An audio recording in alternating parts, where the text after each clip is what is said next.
Did have a question about Madison Stokes. The injury is one thing, but he's kind of been through this his first 2 years here, having just bad injuries that knock him out for a chunk.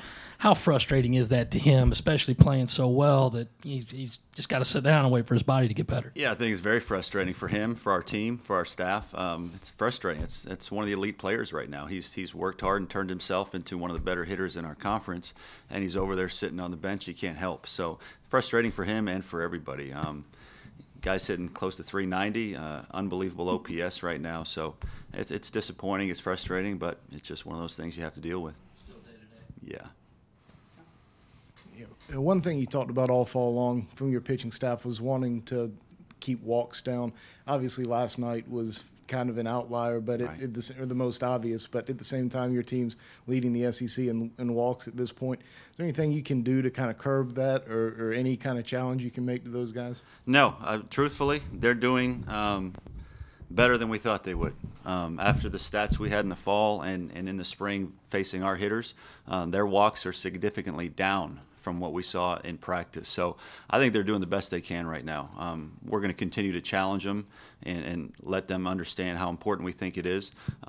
They're doing the best they can right now, and they're pitching and walking guys at a much lower rate than they did in our scrimmages. So at this point, I just think we have to keep trying to maximize who's going out there. How have you liked the use of the earpiece so far between Skylar and the catchers? I think it's been fine. I was hoping it would shave more time off games. Our games still seem to be too long, and I don't know why that is. I think that part's been fine. It eliminates some of the sign stealing that can go on in games. I think it's kind of been a non-factor at this point. It hasn't taken off any times in the games. So I think that was the original intent, is to try to shave times of games down. I don't know that it's had a significant impact in that.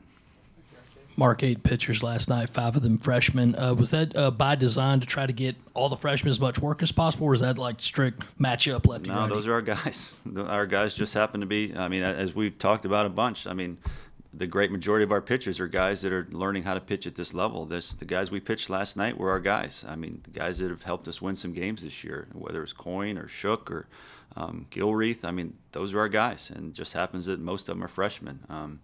It's just what it is, and they just need to get the job done when they're out there.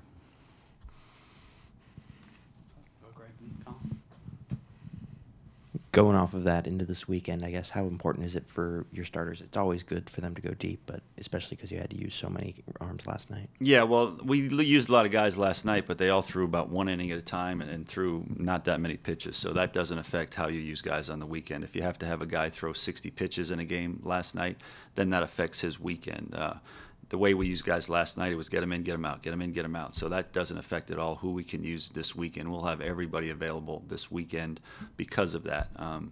And the weather is going to play a factor into the games this weekend as well. Do we play 2 on Sunday, which would be 2 7-inning games? Do we have to play 2 on Friday?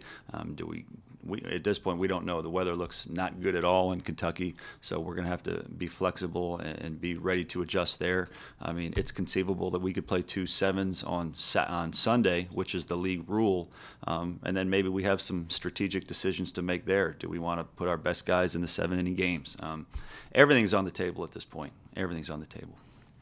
You mentioned last week about John that you liked his stuff despite him giving up a few 2-strike hits. What did you say to him last night, and what's his mindset right now? Well, I was frustrated that he got 0-2 with the bases loaded and walked the guy in the next 4 pitches. I was frustrated by that because he's too good for that. So I still think he needs to have a growth mindset. He needs to keep getting better. But he's dealing with the ups and downs of a freshman. But we all know he's a pre-freshman. He's a guy that's supposed to be a senior in high school right now. So he's riding the wave of ups and downs right now. He got the next guy out, and we brought him in there because the 3 lefties or the 3 hitters that were coming up in that situation all were not good against left-handed pitching. So that's why he came into the game, and we'd like to see him get those guys out, especially when you get to 0-2.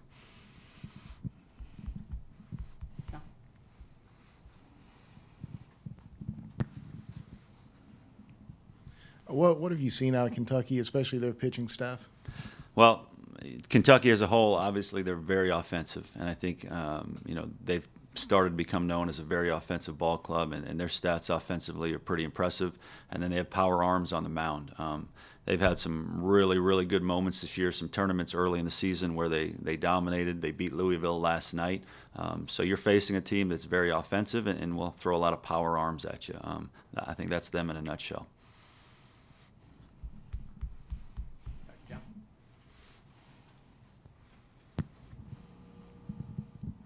Can you take us through what happened on getting hit by a baseball?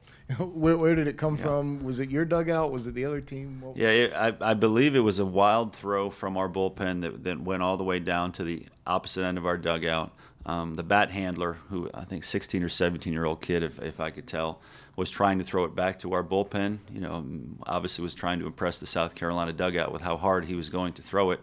And with that velocity, he lost some of his control, I guess you'd say, and hit me square. So had the opportunity to show our team how you're supposed to handle that situation, and you know that's what happened. Good question, John.